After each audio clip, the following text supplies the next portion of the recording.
Listening Fill in the Blanks. Let's start. The production of a CD begins with a digital tape master supplied by the recording studio. See also digital sound recording. The information on this tape is used to modulate a beam of light from a blue laser as it traces a spiral path on the surface of a spinning glass disc. The glass is coated with a photosensitive material that dissolves where it is exposed to laser pulses, forming the pits. This glass master is coated with a thin layer of nickel to form a metal master, and the metal master in turn is used to produce a number of mothers. Each mother serves as the master for several metal stampers, onto which molten polycarbonate is injected for molding into clear plastic discs. Each disc is exposed to a stream of vaporized or atomized aluminum, which forms the reflective layer, and is then coated with the protective acrylic layer. The entire production process is carried out under conditions of laboratory-like cleanliness and control.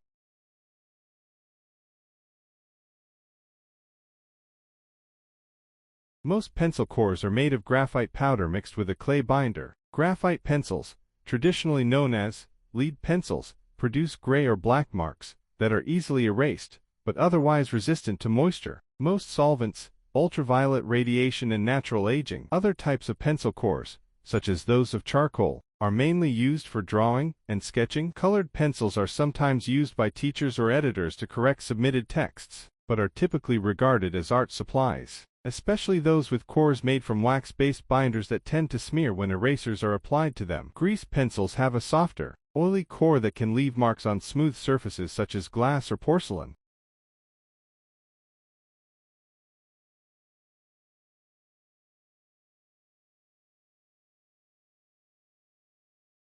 The genetic theory is also undermined by results from Peter Hepper and his team at Queen's University in Belfast, Ireland. In 2000, the psychologists used ultrasound to show that by the 15th week of pregnancy, fetuses already have a preference as to which thumb they suck. In most cases, the preference continued after birth. At 15 weeks, though, the brain does not yet have control over the body's limbs.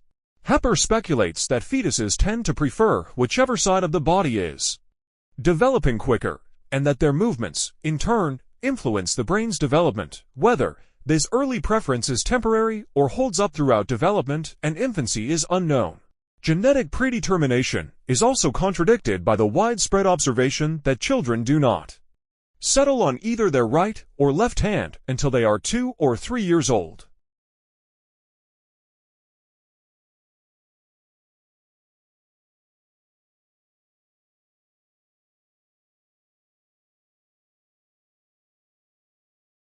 Identify the causes. Jan Elsner, Melbourne psychologist who specializes in executive coaching, says thriving on a demanding workload is typical of senior executives and other high-potential business people.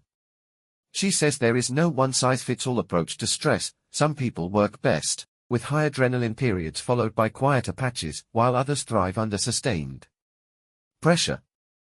We could take urine and blood hormonal measures and pass judgment of whether someone's physiologically stressed or not, she says.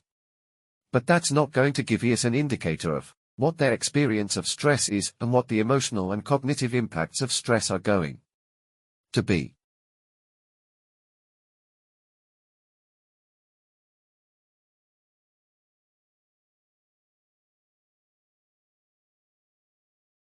The problem arises not only from the scale and variety of the archaeological remains, but also from two other sources: the very varied natural and human threats to the resource, and the complex web of organizations with authority over, or interests in, the coastal zone.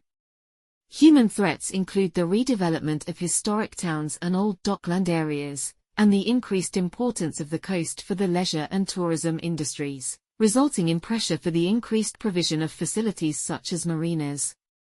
The larger size of ferries has also caused an increase in the damage caused by their wash to fragile deposits in the intertidal zone. The most significant natural threat is the predicted rise in sea level over the next century, especially in the south and east of England.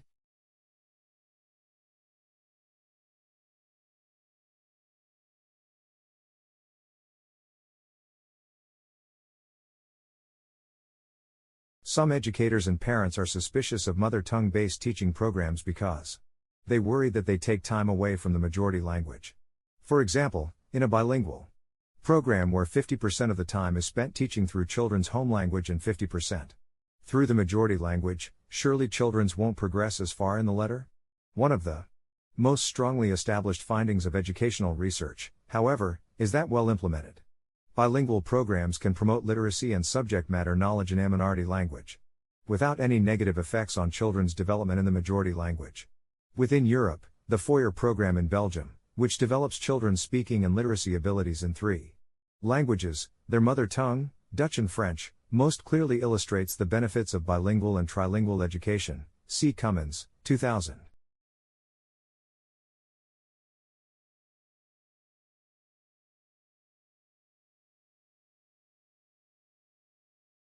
The repeating cycle of sand inching up the windward side to the dune crest, then slipping down the dune slip face allows the dune to inch forward, migrating in the direction the wind blows. As you might guess, all of this climbing then slipping leaves its mark on the internal structure of the dune. The image on the right shows fossil sand dune structure preserved in the Merced Formation at Fort Funston, Golden Gate National Recreation Area. The sloping lines, or laminations you see, are the preserved slip faces of a migrating sand dune. This structure is called cross-bedding and can be the result of either wind or water currents. The larger the cross-bedded structure, however, the more likely it is to be formed by wind rather than water.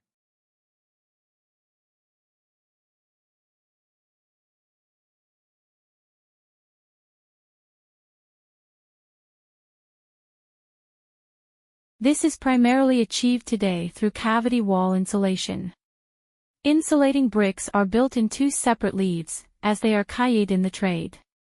The gap between the inner and outer leaves of brickwork depends on the type of insulation used, but there should be enough space for a gap of 20 mm between the insulating material in the cavity and the 2 leaves on either side. The air in these gaps is an efficient insulator by itself. Cavity walls have replaced solid walls, because they are more resistant to rain penetration. Because 2 leaves are necessary, a strong brick manufacturing industry is essential, so that enough good quality insulating bricks are plentifully available.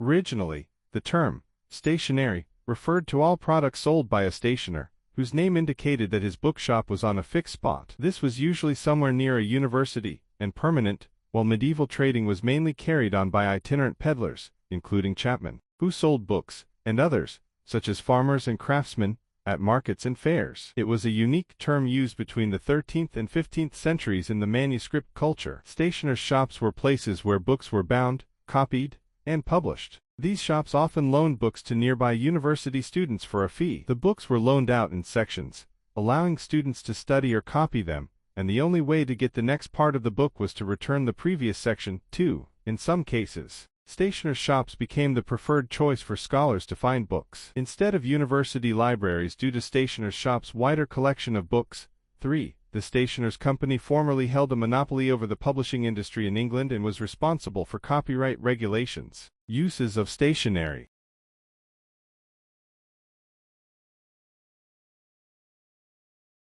An airplane, North American English, or aeroplane, British English, informally plane, is a fixed-wing aircraft that is propelled forward by thrust from a jet engine, propeller, or rocket engine. Airplanes come in a variety of sizes, shapes, and wing configurations. The broad spectrum of uses for airplanes includes recreation, transportation of goods and people, military, and research. Worldwide, commercial aviation transports more than 4 billion passengers annually on airliners, 1, and transports more than 200 billion ton-kilometers, 2, of cargo annually, which is less than 1% of the world's cargo movement. 3. Most airplanes are flown by a pilot on board the aircraft, but some are designed to be remotely or computer-controlled, such as drones.